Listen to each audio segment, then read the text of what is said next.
Hello दोस्तों, कैसे हैं आप सभी लोग। आप सभी का स्वागत है फिर से हमारे चैनल नॉलेज बाईजी पर। मैं हूं आपका दोस्त अमित कुमार, लेकर आया हूं आपके लिए एक और इन्फॉर्मेटिव वीडियो लॉ से संबंधित। आज हम इस वीडियो में सीआरपीसी के कुछ इम्पोर्टेंट एमसीक्यू को डिस्कस करेंगे। साथ ही उस एमसीक्यू से रिलेटेड कौन सी सेक्शन है, उस सेक्शन में और कौन कौन से क्वेश्चन बन रहे हैं, वो सेक्शन हम डिटेल में डिस्कस करेंगे, ताकि आपकी एमसीक्यू के साथ साथ सेक्शन भी कवर होती रहे। और अगर आपसे उस सेक्शन के बारे में पूछा गया है तो उसके बारे में आप अच्छी तरीके से जवाब दे सके।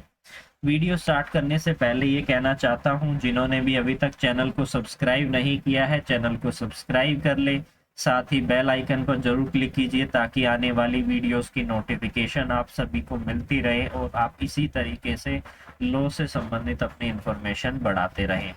तो स्टार्ट करते हैं। सबसे पहला हमारा इंपॉर्टेंट क्वेश्चन क्या है। सबसे पहला इंपॉर्टेंट क्वेश्चन है कि इन सभी में से कौन सी सेक्शन है सीआरपीसी की जो कि अप्लाई होगी कब, जब किसी पुलिस ऑफिसर को, जो पुलिस स्टेशन के चार्ज में ऑफिसर है, उसको कोई भी इंफॉर्मेशन रिसीव होती है कि किसी पर्सन ने सुसाइड कमिट कर ली है, और वो इमीडिएटली किसको रिपोर्ट करेगा, एग्जीक्यूटिव मजिस्ट्रेट को वो पुलिस ऑफिसर रिपोर्ट करेगा। तो हमें सेक्शन के बारे में पता होना चाहिए कि किस सेक्शन में ऐसी बात कही गई है, यानी कोई पुलिस ऑफिसर है, उसको कोई इंफॉर्मेशन मिलती है कि किसी पर्सन ने सुसाइड कमिट कर ली है। तो इसके बारे में हमने प्रीवियस वीडियो में भी आप सभी के साथ डिस्कस किया था। सेक्शन 74 जो बात करता है कि अगर कोई भी इंफॉर्मेशन रिसीव होती है किसी पुलिस ऑफिसर को कि किसी ने सुसाइड कमिट कर लिया है, तो ऐसे में सेक्शन 174 आपकी अप्लीकेबल होगी।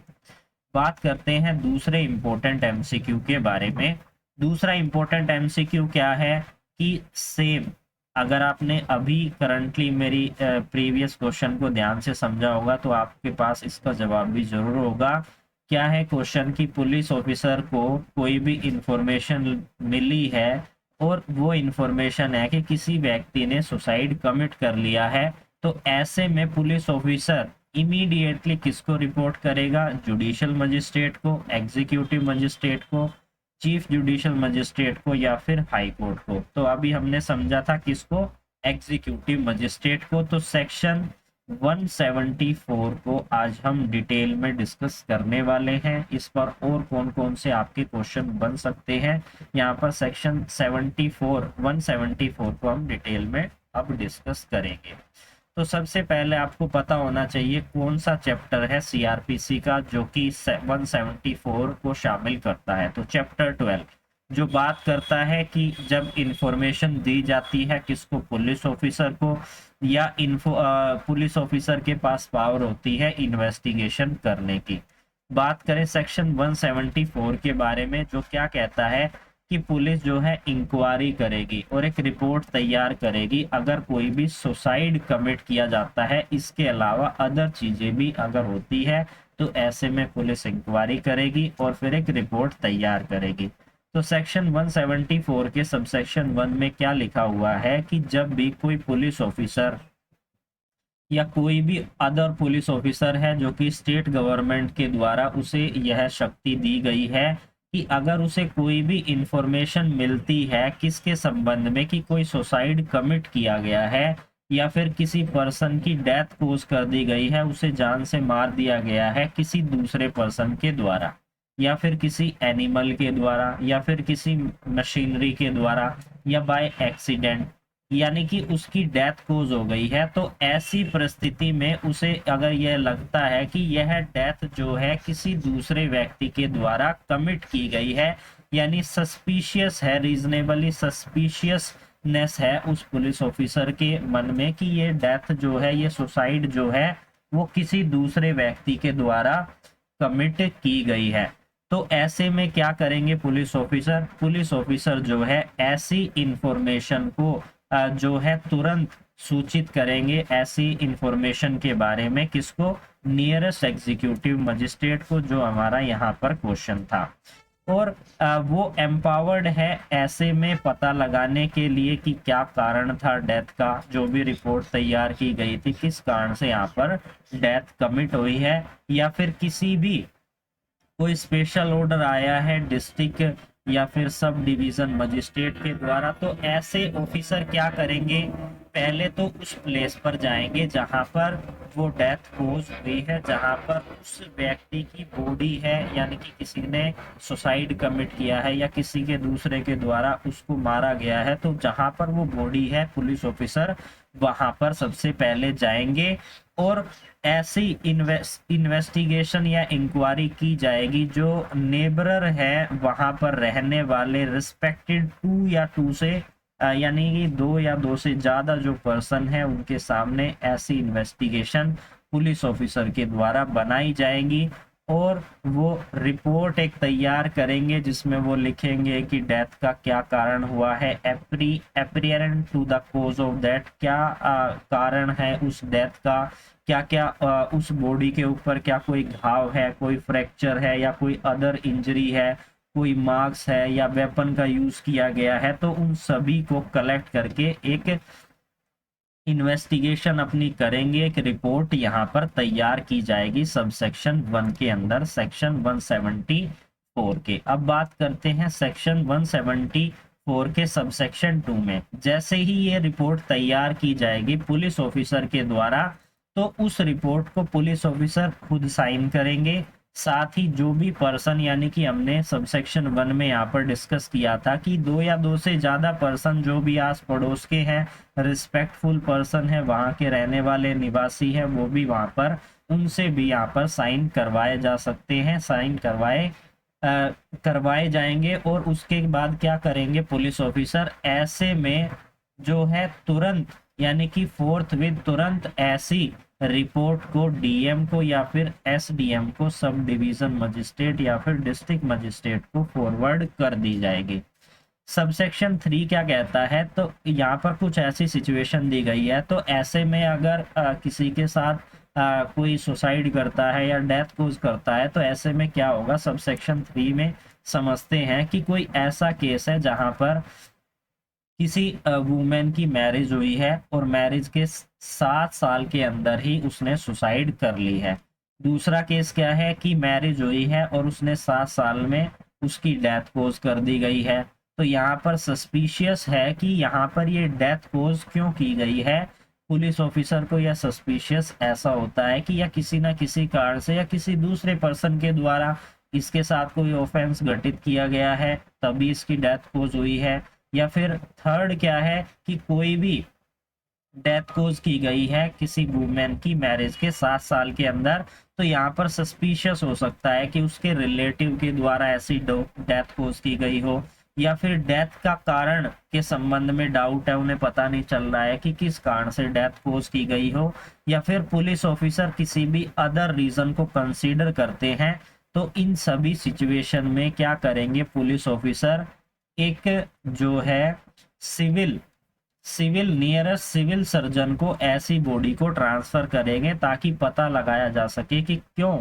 क्यों इसकी डेथ हुई है, क्या कारण था। मेडिकल मैन या मेडिकल ऑफिसर इस बॉडी को एग्जामिन करेगा, उसके बाद वो क्या करेंगे,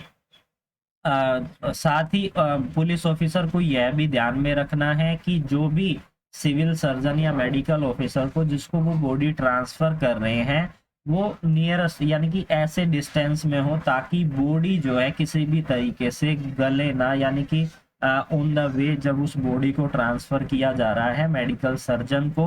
तो वहां पर वो एक प्रॉपर तरीके से उस बॉडी को ट्रांसफर करे ताकि वो किसी भी तरीके से सले और गले ना, यानी कि बिल्कुल भी डिस्ट्रॉय ना हो उसके टिश्यू। सबसेक्शन 4 क्या कहता है कि मजिस्ट्रेट एम्पावर्ड है इस तरीके की इंक्वेस्ट को होल्ड करने के लिए, यानी कि मजिस्ट्रेट साहब के पास पावर है कि वो इस तरीके की डेथ अगर होती है तो उसमें वो कारण पता लगाए कि किस कारण से डेथ हुई है। इसमें कौन कौन मजिस्ट्रेट एम्पावर्ड है, तो यहाँ पर मेंशन किया गया है कोई भी डिस्ट्रिक्ट मजिस्ट्रेट, कोई भी सब डिवीजन मजिस्ट्रेट, कोई भी अदर एग्जीक्यूटिव मजिस्ट्रेट जो कि स्टेट गवर्नमेंट के द्वारा उनको पावर दी गई है या फिर डिस्ट्रिक्ट मजिस्ट्रेट के द्वारा उनको पावर दी गई है। तो यहाँ पर हमने सेक्शन 174 को डिटेल में डिस्कस कर लिया है। अब बात करते हैं अगले इम्पोर्टेंट एमसीक्यू के बारे में। तो नेक्स्ट हमारा इम्पोर्टेंट एमसीक्यू है कि सीआरपीसी के सेक्शन 173 के सब सेक्शन 8 में क्या बात की गई है, ये किस बारे में डील करता है। फ्रेश इन्वेस्टिगेशन, फर्दर इन्वेस्टिगेशन, री इन्वेस्टिगेशन या इन सभी में से कोई भी नहीं है। तो जब आप सेक्शन 173 के सब सेक्शन 8 को पढ़ेंगे तो आपको वहां पर पता चलेगा ये तो बात करता है फर्दर इन्वेस्टिगेशन के बारे में। तो जब हम सेक्शन 173 को डिटेल में डिस्कस करेंगे तो आपको इसका जवाब अवश्य मिल जाएगा। अब बात करते हैं हम अपने अगले एमसीक्यू के बारे में, जो कि एक स्टेटमेंट है और काफी इंपॉर्टेंट है कि ए जो कि इंडिया का सिटीजन है उसने मर्डर कर दिया है कहां पर, दूसरी कंट्री में, युगांडा के अंदर, और उस पर्सन को दिल्ली से अरेस्ट कर लिया गया है। तो यहाँ पर जो मर्डर उसने किया है उसका जो ट्रायल है वो कहाँ पर चलाया जाएगा, क्या वो युगांडा में चलाया जाएगा या केवल उसी कंट्री में जहां पर जो डिसीज्ड था वो जहां पर डिसीज्ड जो था वो सिटीजन था, या किसी भी प्लेस पर, या फिर दिल्ली के अंदर। तो इसका सही जवाब है दिल्ली के अंदर। इसके लिए हमें सेक्शन 188 को डिटेल में डिस्कस करना होगा। सेक्शन 188 सीआरपीसी का क्या कहता है कि अगर ऑफेंस जो है इंडिया से बाहर कमिट होते हैं तो ऐसे में कहां पर उसे ट्राई किया जाएगा। तो जब कोई ऑफेंस कमिट होता है इंडिया से बाहर और वो इंडिया का सिटीजन है, या तो वो किसी हाई सी पर है या कहीं और है। दूसरी चीज क्या है कि वो पर्सन जो कि इंडिया का सिटीजन नहीं है लेकिन वो किसी ऐसे शिप और एयरक्राफ्ट पर है जो इंडिया में रजिस्टर्ड है। तो यहाँ पर हमारे केस में क्या हुआ कि वो इंडिया का सिटीजन था भले ही वो कहीं और हो। तो ऐसे में he may be deal with in respect of such offense if it had been committed as any place in which at which he is founded, यानी कि जहां पर भी वो व्यक्ति मिलेगा वहीं पर उसका केस जो है ट्राई किया जाएगा। अब बात करते हैं हमारे अगले इम्पोर्टेंट सीआरपीसी के एमसीक्यू के बारे में कि ए जिस पर घाव हो गया था यूपी के अंदर और जिस घाव के कारण वो मर गया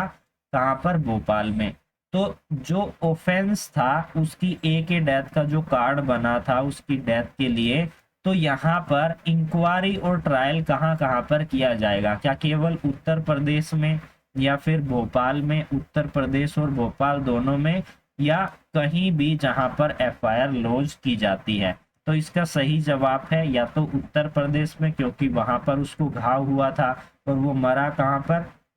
भोपाल में जाकर। तो दोनों जगह पर यहाँ पर जो है उस केस को यहाँ पर ट्राई किया जा सकता है। तो आज हमने इस वीडियो में सीआरपीसी के इम्पोर्टेंट सेक्शंस को डिस्कस किया और एक इम्पोर्टेंट सेक्शन को डिटेल में डिस्कस किया ताकि आपका कंसेप्ट भी क्लियर हो जाए और आपके एमसीक्यू भी कवर हो जाए। फिर मिलेंगे एक न्यू लेक्चर के साथ, तब तक के लिए जुड़े रहिए अमित कुमार नॉलेज बाई जी के साथ।